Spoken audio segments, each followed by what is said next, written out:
Adventures in LARPing. I think I'm here with Goofy again with Chris. I'm gonna have fun with this. Chris Glover. Oh, My name is Chris Glover. We're talking today about some different tips and tricks with some fighting styles. We've done a little bit of talking about props and things, and we definitely want to get back to some of the fighting because that's what's fun and beating on each other. Fighting. Today, we've chosen a couple of things, a couple of styles here that are really relevant in LARP and really fun to do, and some kind of tips and tricks to things that you can do around them. Sean here today is using a sword and a shield. Yay, lots of protection, lots of smacking around.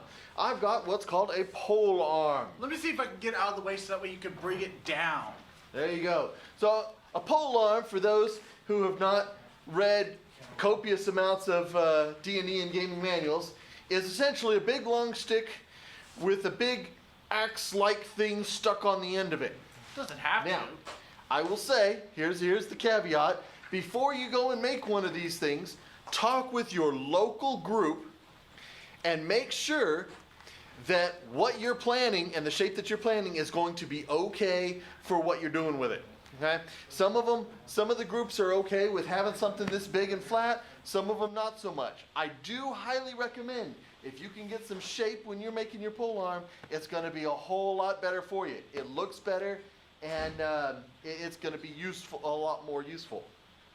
Now, the other thing with the pole arm is it's nice and long, so make sure you've got extra padding in case your the shaft of the weapon is hitting your people. You don't want to hurt your toys; they'll stop playing with you. Yep.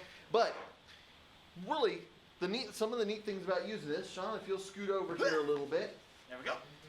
is you've got range. Your people are over there. Here, we'll step back just a little bit. Give us a little more camera. Like that. There. I don't want him to get anywhere close, because I don't want to smell him.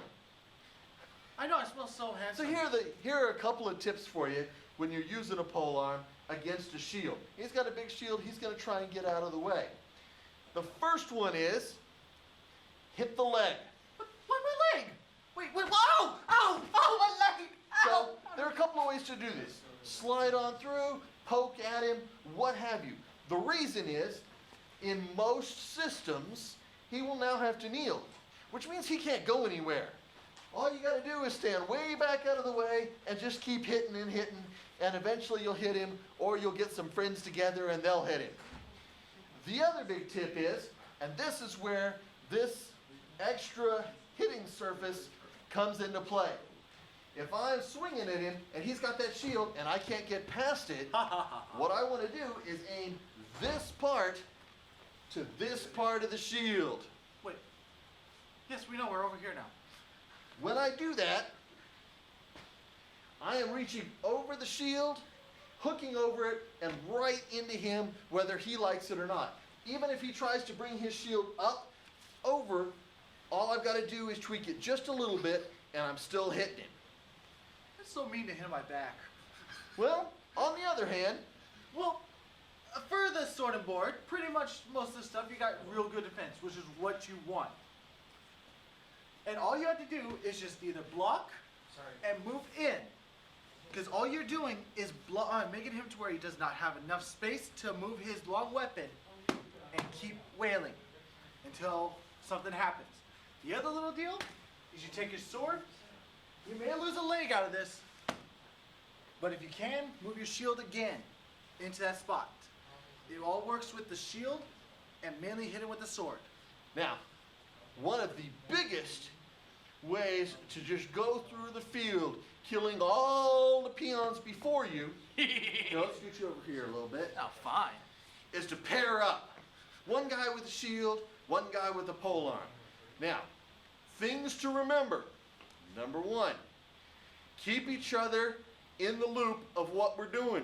I cannot count the number of times my shieldman has run off somewhere. Or I'm holding the shield and I'm waiting and I'm waiting and I turn around and my polearm guy is 50 feet that way. Constant communication is your Stay friend. together.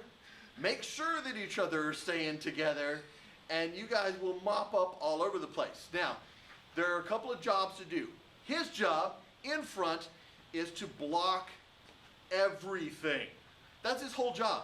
He's not going to strike out with his sword. He's going to use it to block. Block, block, block, block, block. All he is doing is defending the polearm guy who's behind him. The polearm guy has two jobs. Job number one, keep a track of what's going on and tell him where to go. If we need to step to the right, step to the right. We need to step to the left, step to the left. I'm going to keep a watch around him.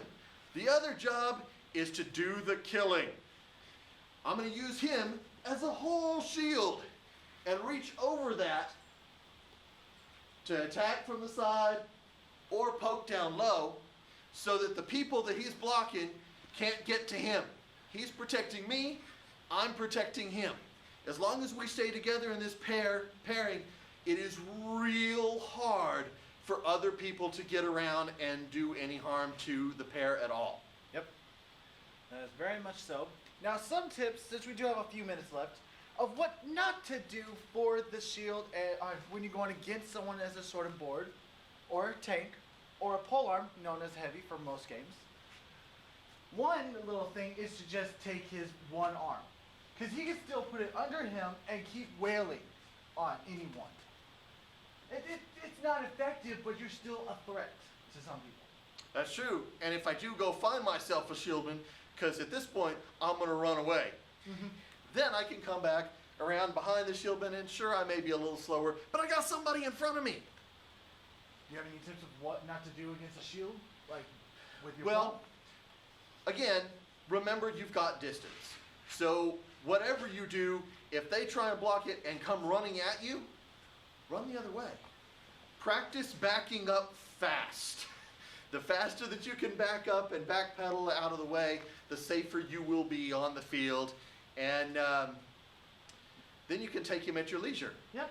Shield guys will slow down. They're a lot fat, like me. Yes, we are, but we also are carrying a big shield where we're going and trying to keep right. it up in the same spot when they're hitting. All right. So, I'm trying to think, like, what should we do next time? I am a huge fan of armor. Oh, yes, armor. Everything from cloth, through plate, through all of the gambit. Oh my gosh, yes. I say we talk about some armor next. Armor! All right, so next time on Adventures in LARPing, tune in. We're going to have all kinds of pretty things to look at. Heavy armor, light armor, and a whole lot of fun for all.